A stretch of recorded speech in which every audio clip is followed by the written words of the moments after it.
नमस्कार साथियों, स्वागत है आप सभी का कृष्णा एकेडमी के ऑनलाइन प्लेटफॉर्म पे। मेरा नाम है कृष्णा मिश्रा। दोस्तों, हम लोग पढ़ रहे थे भारतीय भूगोल और ये भारतीय भूगोल की दूसरी क्लास है। और पिछली क्लास में हमने पढ़ा था, भारत के मैप को देखा था, जिसमें हमने देखा कि भारत का द्वीपों सहित, पूरे भारत का द्वीपों सहित कुल क्षेत्रफल कितना था, तो 32,87,263 वर्ग किलोमीटर था। भारत कितने देशों से स्थलीय सीमा बनाता है, तो 7 देशों से बनाता है। अगर तिब्बत को छोड़ दिया जाए, अगर तिब्बत को ले लिया जाएगा तो भारत 8 देशों से सीमा बनाता है और 2 देशों से जलीय सीमा बनाता है, एक श्रीलंका से और एक इधर मालदीव से सीमा बनाता है। इतनी चीज़ें हमने देख लिए थे। हम लोग देखे थे कि भारत के तटीय यानी समुद्र से तटीय सीमा बनाने वाले भारत के कितने राज्य हैं, तो 9 राज्य हैं। कितने राज्य हैं, तो 9 राज्य हैं, जिसमें पश्चिमी तट पे 5 राज्य हैं, गुजरात है, महाराष्ट्र है, गोवा है, कर्नाटक है और केरला है। और पूर्वी तट पे आपके 4 राज्य हैं। कौन कौन से, तो पश्चिम बंगाल, उड़ीसा, आंध्र प्रदेश और तमिलनाडु। ये 4 राज्य पूर्वी तट से समुद्र से सीमा बनाते हैं और पश्चिमी तट पे 5 राज्य समुद्र से सीमा बनाते हैं। अब आपसे क्वेश्चन पूछ लेता है कि सबसे लंबी समुद्र तट से सीमा बनाने वाला राज्य कौन सा है, तो याद रखिएगा गुजरात है। यानी गुजरात है, यह गुजरात जो राज्य है, यह सबसे लंबी समुद्र से सीमा बनाता है। यहाँ से लेकर ये पूरा ये जो एरिया है ना, ये है पूरा, मतलब ये जो पूरा एरिया है, यह गुजरात इस इतने एरिया में समुद्र से सीमा बनाता है। और दूसरा सबसे बड़ा राज्य कौन सा है, तो गुजरात के बाद दूसरा सबसे बड़ा राज्य है आंध्र प्रदेश। ये आंध्र प्रदेश है और आंध्र प्रदेश दूसरा सबसे लंबी तटीय सीमा बनाने वाला राज्य है। और तीसरा है तमिलनाडु। तो आपसे क्वेश्चन पूछ लिया जाता है कि भारत का कौन सा राज्य सबसे लंबी समुद्र तटीय सीमा बनाता है, तो गुजरात बनाता है, उसके बाद से आंध्र प्रदेश बनाता है और तीसरा आपका तमिलनाडु बनाता है। और सबसे छोटी भारत का वह सबसे छोटा राज्य जो सबसे कम समुद्र तट से सीमा बनाता है, तो वो है गोवा इतना ही है, ठीक है। तो गोवा जो है, यह सबसे छोटा समुद्र तटीय सीमा बनाने वाला भारत का राज्य है। इसलिए इतनी चीज़ें आपको याद रखना है। और हम लोग कल पढ़ रहे थे मानक समय यानी भारत का मानक समय क्या है, तो भारत का मानक समय 82.5 डिग्री पूर्वी देशांतर है। कौन सा है, तो 82.5 डिग्री पूर्वी देशांतर है, ठीक। और यह भारत के 5 राज्यों से होकर गुजरता है। किससे होकर गुजरता है, तो उत्तर प्रदेश से होकर गुजरता है, मध्य प्रदेश से होकर गुजरता है, छत्तीसगढ़ से होकर गुजरता है, उड़ीसा से होकर गुजरता है और आंध्र प्रदेश से होकर गुजरता है। और यह भारत के लगभग बीचों बीच में है, क्यों, क्योंकि गुजरात से अरुणाचल प्रदेश की अगर टाइम जोन में देखा जाएगा तो 2 घंटे का अंतर होता है। अगर ये टाइम जोन ना होता, अगर ये 82.5 डिग्री ईस्ट जो है आपका, अगर टाइम जोन ना होता, तो भारत के अरुणाचल प्रदेश में और गुजरात में जो सूर्योदय होता, भारत के अरुणाचल प्रदेश में 5 बजे सूर्योदय हो जाता, तो यहाँ पे 7 बजे होता। क्यों, क्योंकि 2 घंटे का अंतर पाया जाता है इस राज्य से। लेकिन इसीलिए हम लोग भारत के बीचों बीच से टाइम जोन मानते हैं, ताकि यहाँ पे भी सुबह के 6 बजे हों तो यहाँ पे भी सुबह के 6 बजे हों। इस तरीके से इसको डिसाइड किया गया है, ठीक है। इतनी चीज़ें कल हम लोग देख चुके थे, अब हम देखेंगे आगे, ठीक। और हमने कल ये भी देखा था कि भारत के 8 राज्य कर्क रेखा से सीमा बनाते हैं। कौन कौन से बनाते हैं, तो गुजरात बनाता है, ठीक, राजस्थान बनाता है, मध्य प्रदेश बनाता है, छत्तीसगढ़ बनाता है, झारखंड बनाता है, पश्चिम बंगाल बनाता है, त्रिपुरा बनाता है और मिजोरम बनाता है।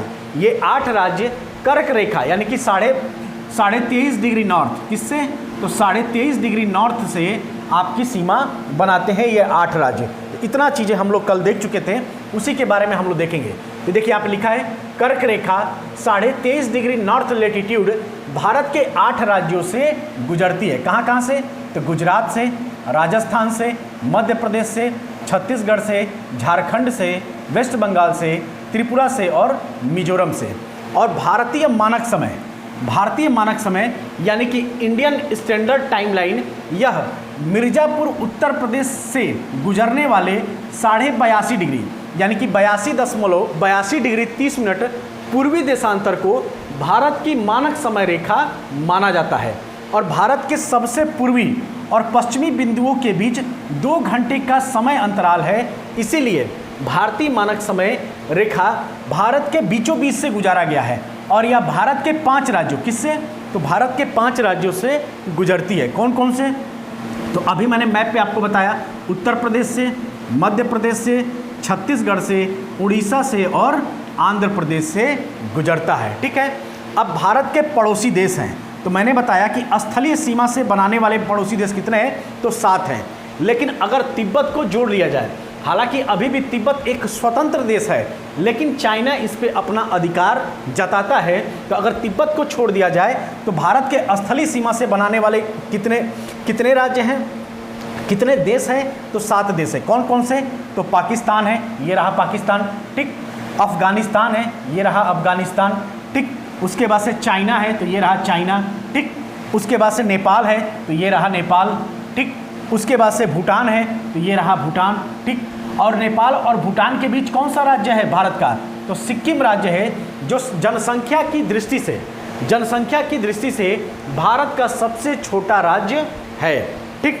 उसके बाद से आता है बांग्लादेश, तो बांग्लादेश, ये रहा बांग्लादेश, ठीक। उसके बाद से आता है आपका म्यांमार, तो ये रहा म्यांमार, जिसकी राजधानी कहाँ पे है? तो म्यांमार की राजधानी बर्मा है। और भारत जो है 2 द्वीपीय देशों से सीमा बनाता है, यानी समुद्र से, यानी कि जलीय सीमा बनाता है 2 देशों से। और ये दोनों देश कैसे हैं? द्वीपीय हैं।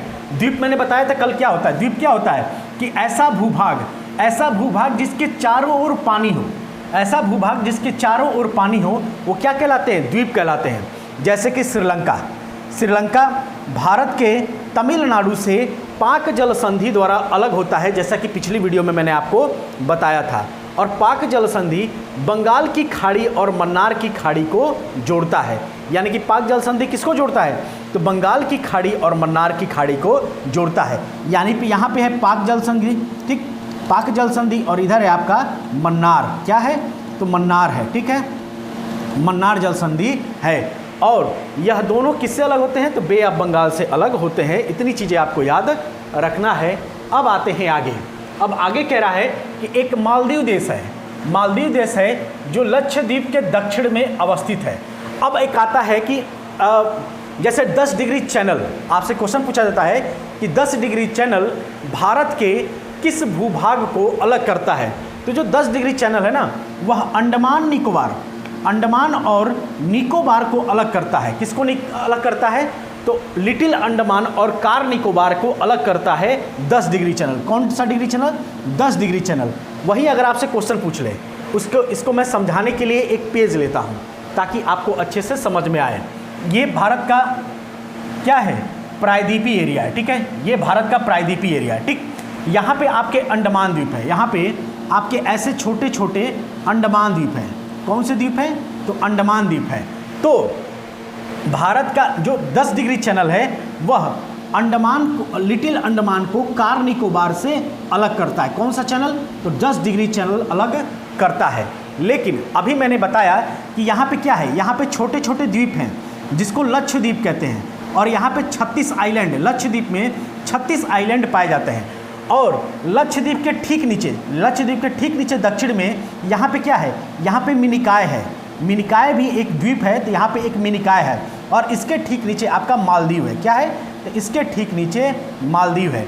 तो आपसे क्वेश्चन पूछ लेगा कि मिनिकॉय और मालदीव के बीच कितने डिग्री का चैनल गुजरता है? तो आप बताएंगे 8 डिग्री का चैनल गुजरता है। ऐसे करके 8 डिग्री का चैनल गुजरता है। कौन सा चैनल? तो 8 डिग्री का चैनल गुजरता है। कहाँ से? तो मिनिकॉय से। मिनिकॉय और मालदीव से। कहाँ से? तो मिनिकॉय और मालदीव से गुजरता है। मिनिकॉय और मालदीव के बीच से 8 डिग्री चैनल गुजरता है। लेकिन अगर आपसे क्वेश्चन पूछ ले कि लक्षद्वीप और मिनिकॉय के बीच कितने डिग्री का चैनल गुजरता है? तो याद रखिएगा, लक्षद्वीप और मिनिकॉय के बीच 9 डिग्री का चैनल गुजरता है। क्वेश्चन यहाँ से पूछा जाता है कि आपसे पूछ लेगा कि लक्षद्वीप और मिनिकॉय के बीच कितने डिग्री का चैनल गुजरता है? तो 9 डिग्री का। और मिनिकॉय और मालदीव के बीच 8 डिग्री का चैनल गुजरता है। और अंडमान और निकोबार द्वीप के बीच 10 डिग्री चैनल गुजरता है। ये चीज़ें आपको याद रखना है। और ये है आपका प्रायद्वीपीय भारत, प्रायद्वीपीय भारत है। और यहाँ पे सबसे दक्षिण में क्या है, तो कन्याकुमारी है, यानी तमिलनाडु का कन्याकुमारी सबसे दक्षिणतम भाग है भारत का। तो ये चीज़ें आपको याद रखना है, ठीक। तो इतनी चीज़ें याद रहा। अब हम लोग देखेंगे क्या, अब हम लोग सीमावर्ती, तो सीमा हमने बता ही दिया था सबका, सीमा मैंने बताया ही था यहाँ पे कि देखिए पाकिस्तान से कौन कौन से सीमा बनाते थे, इसको याद करने का ट्रिक भी बताया था। पराग जी करके याद कर सकते हैं। पराग दूध आप लोग पीते भी होंगे, पराग दूध जो पैकेट का दूध आता है पराग, तो उससे याद कर लीजिए। प से पंजाब, रा से राजस्थान, ग से गुजरात और ज से जम्मू और कश्मीर।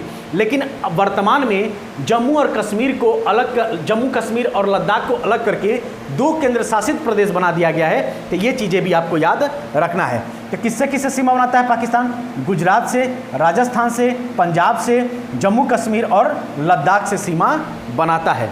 और पाकिस्तान अफगानिस्तान किससे सीमा बनाता है, तो अफगानिस्तान लद्दाख के POK से सीमा बनाता है। इतनी चीज़ें आपको याद रखना है, ठीक। अब आते हैं आगे, चाइना किससे सीमा बनाता है, तो लद्दाख से बनाता है। ये रहा लद्दाख, ठीक। ये चाइना का पूरा क्षेत्र है, ये पूरा चाइना यहाँ से लेकर पूरा चाइना का सीमा है। ये पूरा यहाँ तक सीमा, और फिर यहाँ से यहाँ तक का सीमा, और फिर यहाँ से शुरू हो जाता है चाइना, ठीक है। तो चाइना किससे किससे सीमा बना रहा है, तो लद्दाख से बना रहा है। हिमाचल प्रदेश, ये रहा हिमाचल प्रदेश। उत्तराखंड से सीमा बनाता है, और उत्तराखंड चाइना और नेपाल दोनों से सीमा बना रहा है। उसके बाद से सिक्किम एक ऐसा राज्य है जो 3 देशों से सीमा बनाता है। किससे किससे, तो नेपाल से, चाइना से और भूटान से सीमा बनाता है। और उसके बाद से है आपका अरुणाचल प्रदेश। भारत का सबसे पूर्वी राज्य कौन सा है, अरुणाचल प्रदेश है। तो अरुणाचल प्रदेश भी चाइना से सीमा बनाता है, और अरुणाचल प्रदेश म्यांमार से भी सीमा बनाता है, ठीक है। अब आते हैं भूटान। तो भूटान से कौन कौन सा सीमा बना रहा है, तो सिक्किम बना रहा है, वेस्ट बंगाल बना रहा है, असम बना रहा है, और अरुणाचल प्रदेश बना रहा है। और बांग्लादेश से, तो बांग्लादेश को इसकी सीमा को याद करने के लिए मैंने क्या बनता है, मित्र में अब एक ट्रिक बताया था, उससे याद कर सकते हैं। तो मित्र में मी से हो जाएगा मिजोरम, त से हो जाएगा त्रिपुरा, ठीक। मे से हो जाएगा क्या, मेघालय, और अ से हो जाएगा असम, और ब से हो जाएगा पश्चिम बंगाल। तो इतने राज्य आपके बांग्लादेश से सीमा बनाते हैं। और भारत किस देश से सबसे लंबी सीमा बनाता है, तो इसी बांग्लादेश से बनाता है। अब आता है म्यांमार में क्या है, तो म्यांमार किससे सीमा बनाता है, तो अरुणाचल प्रदेश से बनाता है, नागालैंड से बनाता है, मणिपुर से बनाता है, और मिजोरम से बनाता है। अगर बात करें नेपाल की, तो नेपाल किससे किससे सीमा बनाता है, तो उत्तराखंड से बनाता है, उत्तर प्रदेश से बनाता है, बिहार से बनाता है, वेस्ट बंगाल से बनाता है, और सिक्किम से सीमा बनाता है। और जैसा मैंने बताया, तटवर्ती राज्य, भारत के कुल कितने तटवर्ती राज्य, तटवर्ती का मतलब क्या है, जो समुद्र तट से सीमा बनाते हैं, तो ऐसे कितने राज्य हैं, तो ऐसे 9 राज्य हैं।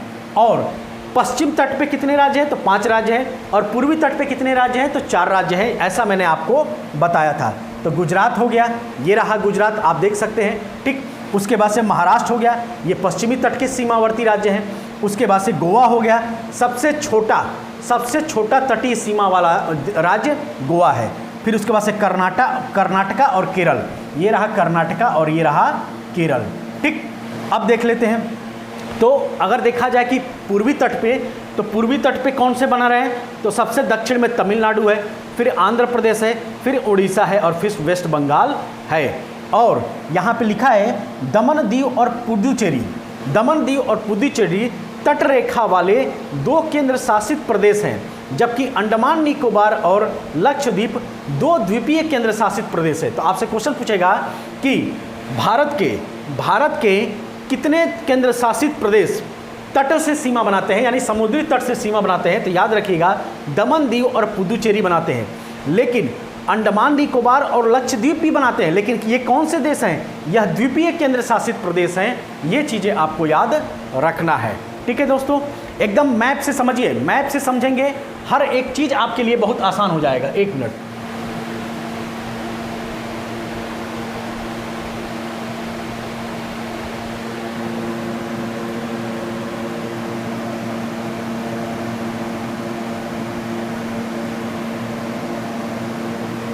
मैप से समझेंगे हर एक चीज़ आपके लिए बहुत आसान हो जाएगा। इसलिए मैं कोशिश आपको कर रहा हूँ कि मैप से पढ़ाऊँ, जो भी चीज़ें मैं पढ़ाऊँ आपको मैप से पढ़ाऊँ, ताकि आप, अगर आपका इंडिया का मैप आपके दिमाग में छप गया तो यकीन मानिए आपको इंडियन ज्योग्राफी बहुत ही आसान लगने लगेगा। मतलब आप, ये सब्जेक्ट ऐसा है ना, हिस्ट्री पढ़ते पढ़ते आप बोर हो सकते हैं, हो सकता है पॉलिटी भी पढ़ते पढ़ते आप बोर हो जाए, लेकिन पॉलिटी पढ़ने में बोरिंग नहीं होता। क्यों? क्योंकि हम आए दिन न्यूज़ में देखते रहते हैं कि ये प्रधानमंत्री ने ये किया, वो प्रधानमंत्री ने किए, राष्ट्रपति का नाम, इन लोगों का नाम हम बराबर सुनते रहते हैं। इसलिए पॉलिटी को भी पढ़ने में बुरा नहीं लगता। सबसे ज़्यादा बुरा लगता है हिस्ट्री पढ़ने में, और हिस्ट्री में एंशिएंट हिस्ट्री पढ़ने में, मेडिवल हिस्ट्री पढ़ने में, क्योंकि इतिहास हम लोग पढ़ते हैं अकबर का, बाबर का, जिससे हमारा कोई लेना देना नहीं है, उसको भी पढ़ना पड़ता है, इसलिए हिस्ट्री बोरिंग होती है। लेकिन ज्योग्राफी ऐसा सब्जेक्ट है कि अगर आप इसके मैप को समझ लेते हैं, मैप को अच्छे से समझ लेते हैं, तो आपके लिए ज्योग्राफी से आसान कोई सब्जेक्ट हो ही नहीं सकता, और ये बड़ा ही इंटरेस्टिंग सब्जेक्ट है। इसीलिए मैं आपको कोशिश कर रहा हूँ कि मैप के थ्रू समझाने का। ठीक, अब क्वेश्चन बनता है कि सबसे बड़ा राज्य कौन सा है, यानी कि भारत का सबसे बड़ा राज्य कौन सा है, तो राजस्थान है। कौन सा है? तो राजस्थान है। और राजस्थान की राजधानी कौन सी है? तो जयपुर। और जयपुर की स्थापना किसने करवाई? मैंने कल आपको हिस्ट्री में पढ़ाया है कि जयपुर की स्थापना किस राजा ने करवाया, जयपुर शहर की स्थापना किस राजा ने करवाया? तो सवाई जयसिंह ने। ठीक है। और जय सिंह को सवाई की उपाधि किसने दी थी? तो फर्रुखसियर ने दिया था। ये कल वाली क्लास में हम लोग देख चुके हैं। ठीक है। तो राजस्थान जो है यह भारत का सबसे बड़ा, क्षेत्रफल की दृष्टि से सबसे बड़ा राज्य है, और क्षेत्रफल की दृष्टि से सबसे छोटा राज्य आपका गोवा है। कौन सा है? तो गोवा है। ये भी चीज़ें आपको याद रखना है। ठीक। और अगर वहीं आपसे पूछ लेगा जनसंख्या की दृष्टि से भारत का सबसे बड़ा राज्य कौन सा है, तो उत्तर प्रदेश है। कौन सा है? तो उत्तर प्रदेश से है। और जनसंख्या की दृष्टि से सबसे छोटा राज्य कौन सा है भारत का? तो वो है सिक्किम। इतनी चीज़ें आपको याद रखना है।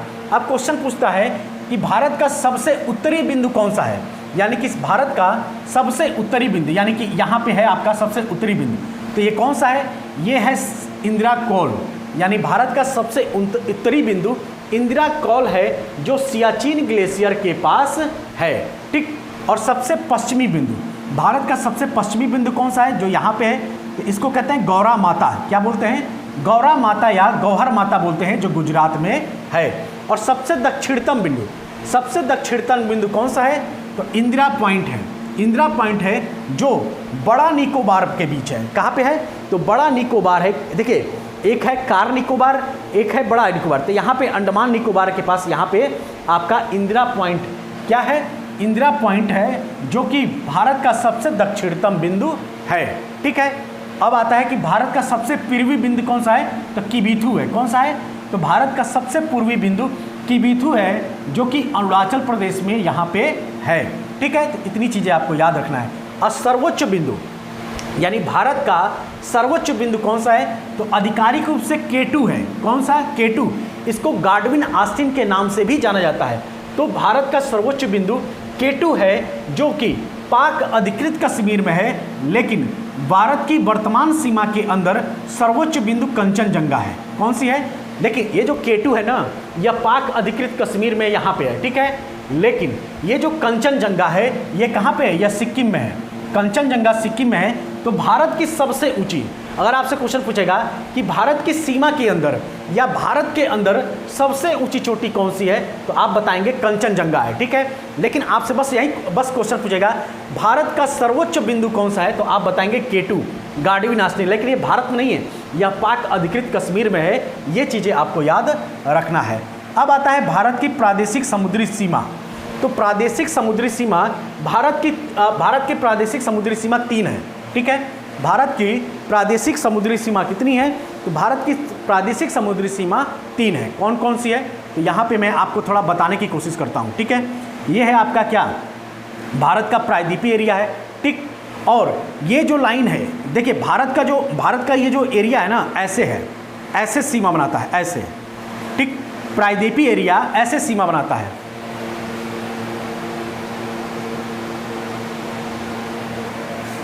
भारत का जो प्रायदेशीय सीमा है ऐसे है, यानी कि जिगजैग टाइप के लाइन है। तो यहाँ से अगर मान लीजिए इसको मिलाने के लिए ये जो लाइन हम ऐसे खींच रहे हैं, ये वाली लाइन क्या है? ये है लाइन आधार रेखा, यानी कि टेढ़े मेढ़े रास्तों को मिलाने वाले, टेढ़े मेढ़े भारत के प्रायद्वीपीय भारत के टेढ़े मेढ़े रास्तों को मिलाने वाली रेखा को क्या कहते हैं? आधार रेखा, यानी कि बेस लाइन कहते हैं। क्या कहते हैं? आधार रेखा यानी कि बेस लाइन इसे कहा जाता है। ठीक है। और भारत की प्रादेशिक समुद्री सीमा कितनी है? तो 3 है। एक है 12 नॉटिकल पे, यानी कि ये है आपका पहला, तो ये आधार लाइन से यहाँ तक कितनी है? तो 12 नॉटिकल यानी कि 12 मील है। उसके बाद से दूसरा है आपका ये आधार लाइन से कितना है? 24 नॉटिकल मील है। ये 12 है, ये 24 है। और तीसरा एक लाइन आता है, वह भारत के आधार रेखा से कितना दूर है? तो 200 नॉटिकल मील है, 200 नॉटिकल मील है। तो वही यहाँ पे कह रहा है कि भारत की प्रादेशिक समुद्री सीमा आधार रेखा से 12 नॉटिकल मील यानी कि समुद्री मील तक है। और आधार रेखा किसे कहते हैं? तो टेढ़े मेढ़े समुद्र तट को मिलाने वाली एक काल्पनिक रेखा को क्या कहा जाता है? आधार रेखा कहा जाता है। ठीक है। यानी ये जो रेखा है ना, ये जो रेखा, ये क्या है? ये बेस लाइन है। क्यों? क्योंकि यह टेढ़े मेढ़े रास्तों को मिलाने वाली एक काल्पनिक रेखा है। ठीक। ये जो 12 नॉटिकल मील है, इसको किस नाम से जानते हैं? तो टेरेस्ट्रियल सी के नाम से जानते हैं, जो 12 नॉटिकल मील का है। दूसरा है आपका कंटीजिनस जोन। ठीक। और तीसरा है आपका एक्सक्लूसिव जोन, जो कि 200 नॉटिकल मील तक है। यानी आगे हम इसको देखेंगे तो संलग्न क्षेत्र, पहला है आपका संलग्न क्षेत्र। यह संलग्न क्षेत्र क्या है? तो यह आधार रेखा से 12 नॉटिकल मील है और टेरेस्ट्रियल वाटर की सीमा से 12 नॉटिकल मील तक यह फैला है। अनन्य आर्थिक क्षेत्र जो है वह आधार रेखा से 200 नॉटिकल मील तक है। और कॉन्टिजियस वाटर की सीमा भारत को, यानी कि जो संलग्न क्षेत्र है उसकी सीमा में भारत को सीमा शुल्क वसूली का अधिकार है। यानी कि जो मैंने ये मैप बनाया ना, ये वाला, तो देखिए यहाँ पे ये जो 12 नॉटिकल मील है, ठीक है, जिसको संलग्न क्षेत्र बोलते हैं, तो इस क्षेत्र में भारत क्या करता है ना, इस क्षेत्र में 12 नॉटिकल मील तक भारत का समुद्र में पूर्ण अधिकार है। यहाँ पे कुछ भी कर सकता है। और 12 से 24 यानी कि ये वाला जो एरिया है, यहाँ पे भारत अपना क्या कर सकता है? सीमा शुल्क वसूल कर सकता है। यानी कि यहाँ पे अगर किसी विदेशी जहाज आती है यहाँ पे, तो वहाँ पे ये कस्टम ड्यूटी लगा सकता है। ठीक है। तो ये है क्या? ये है आपका ठीक। और अनन्य क्षेत्र में भारत क्या कर सकता है? तो कॉन्टिजिनस जोन में के आगे आधार रेखा से 200 नॉटिकल मील की बची हुई दूरी को क्या कहते हैं?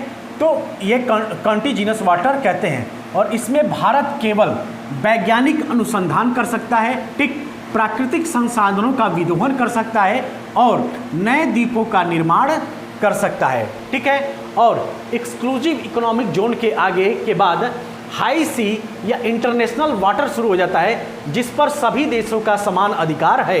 यानी कि 200 नॉटिकल मील के बाद ये जो समुद्री एरिया है, इस पे सभी देशों का समान रूप से अधिकार है। यहाँ पे ये बस भारत ये नहीं क्लेम कर सकता कि ये मेरा एरिया है। ठीक है।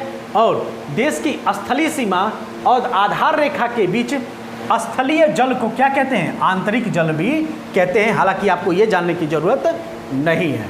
ठीक। अब आते हैं आगे।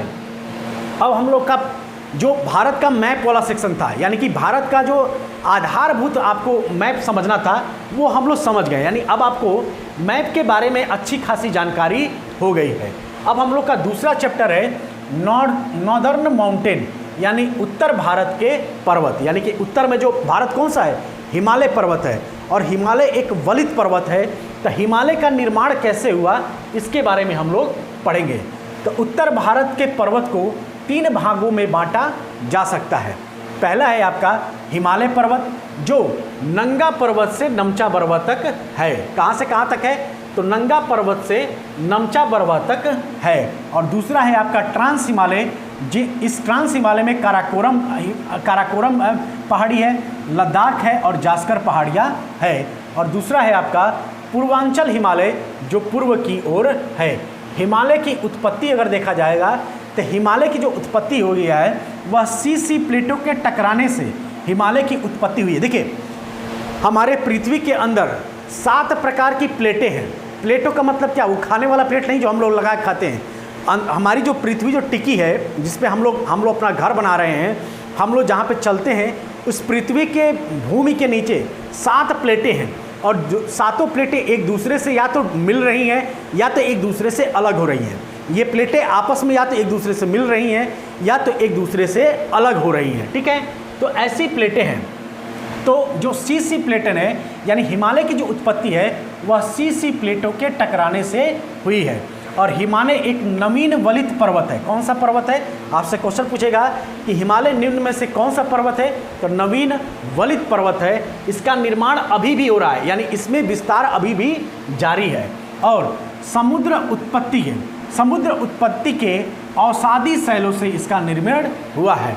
और कोई एक श्रेणी नहीं है, हिमालय कोई एक श्रेणी नहीं है, बल्कि कई श्रेणियों की एक श्रृंखला है। इसकी उत्पत्ति कैसे हुई है? तो भारत गोंडवाना लैंड है। देखिए, ये है भारत का गोंडवाना लैंड, यानी ये जो भारत का प्रायद्वीपीय एरिया आप देख रहे हैं ना, ये जो प्रायद्वीपीय एरिया आप भारत का देख रहे हैं, ये क्या है? यह भारत का गोंडवाना लैंड है, ये पूरा प्रायद्वीपीय एरिया।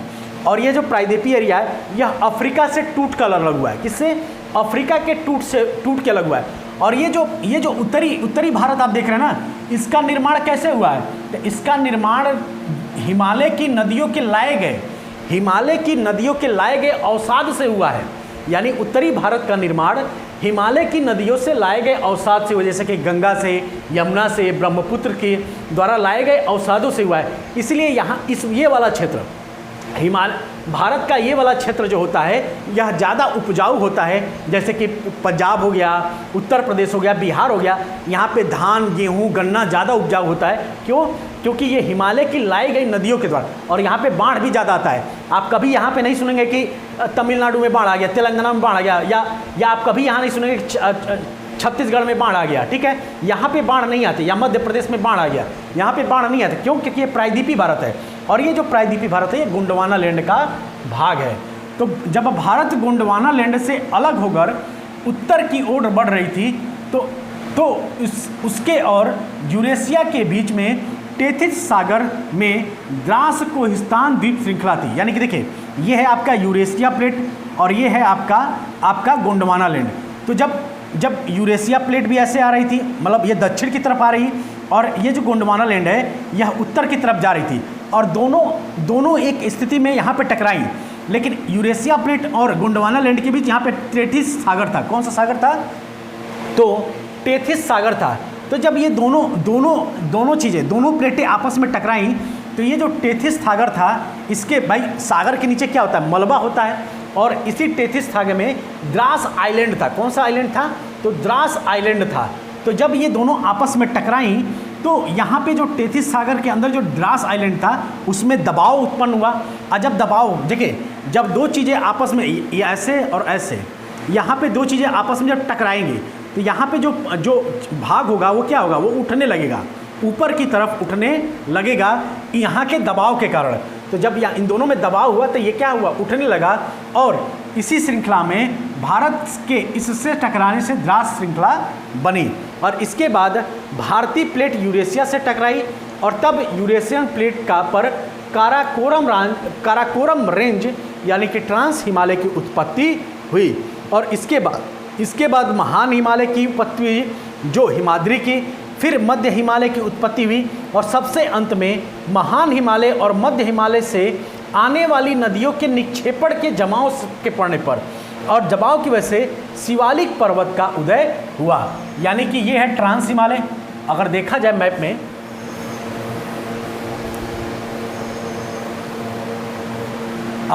देखा जाए तो ये है ट्रांस हिमालय, यानी ये जो रेड वाली लाइन है ट्रांस हिमालय है।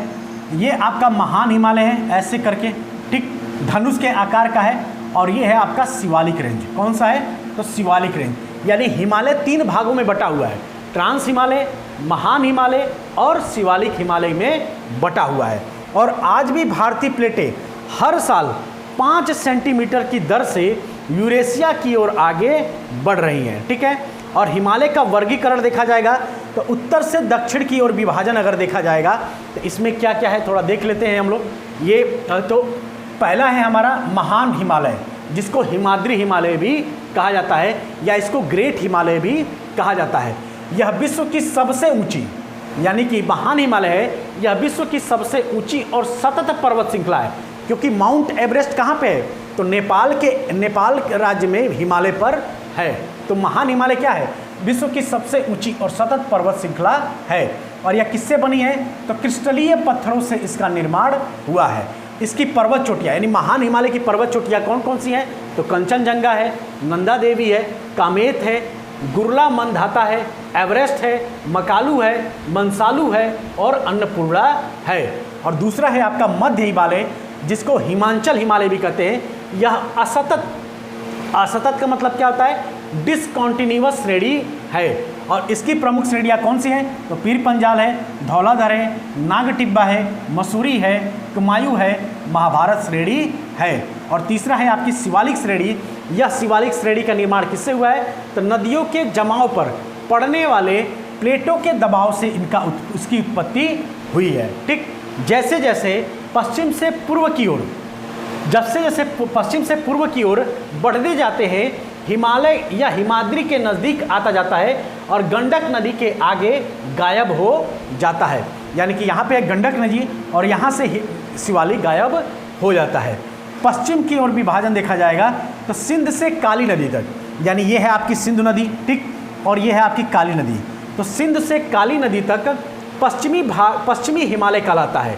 और काली से ब्रह्मपुत्र, यानी कि ये काली नदी है और ये है ब्रह्मपुत्र नदी, तो काली से ब्रह्मपुत्र नदी के तट तक पूर्वी हिमालय कहते हैं। पश्चिमी हिमालय की श्रेणियाँ कौन कौन सी है? तो पश्चिमी हिमालय में उत्तर से दक्षिण की ओर, यानी कि इधर से इधर की ओर पर्वतों की श्रेणियाँ कौन कौन सी है? तो पहला है काराकोरम, दूसरा है लद्दाख, तीसरा है जास्कर, चौथा है हिमाद्री, पांचवा है पीर पंजाल और छठा है धौलाधर। ठीक है, तो अभी हिमालय टॉपिक आपका कंप्लीट नहीं हुआ है। हिमालय को और अच्छे से पढ़ेंगे। और जितने भी पर्वत हैं, जैसे ये पर्वत, इनको याद रखना है, ये सभी कहाँ किसके हैं? तो ये पश्चिमी हिमालय के हैं। ये जो इस महाभारत श्रेणी है, कुमायूं श्रेणी, मसूरी श्रेणी है, इसको विथ मैप हम लोग अच्छे से समझेंगे कि कौन सा श्रेणी कहाँ पे अवस्थित है, ताकि आपको सारी चीज़ें एक एक करके क्लियर हो जाए। ठीक है, तो आज के वीडियो में इतना ही रहने देते हैं। ठीक है, आराम आराम से पढ़ते हैं, कोई दिक्कत वाली बात नहीं है। आपके एग्ज़ाम से पहले आपका ये सिलेबस कवर हो जाएगा। इंडियन ज्योग्राफी पे आपको बहुत ज़्यादा खासकर ध्यान देना है, क्योंकि ज़्यादातर क्वेश्चन आपके इंडियन ज्योग्राफी से ही आएंगे। ठीक है, और वर्ल्ड ज्योग्राफी में क्या क्या पूछा जाएगा इसके बारे में भी मैं आपको जल्दी बता दूंगा। तो आज के वीडियो में इतना ही, मिलिएगा अगले वीडियो में। तब तक आप सभी अपना ध्यान रखिएगा। जय हिंद, जय भारत।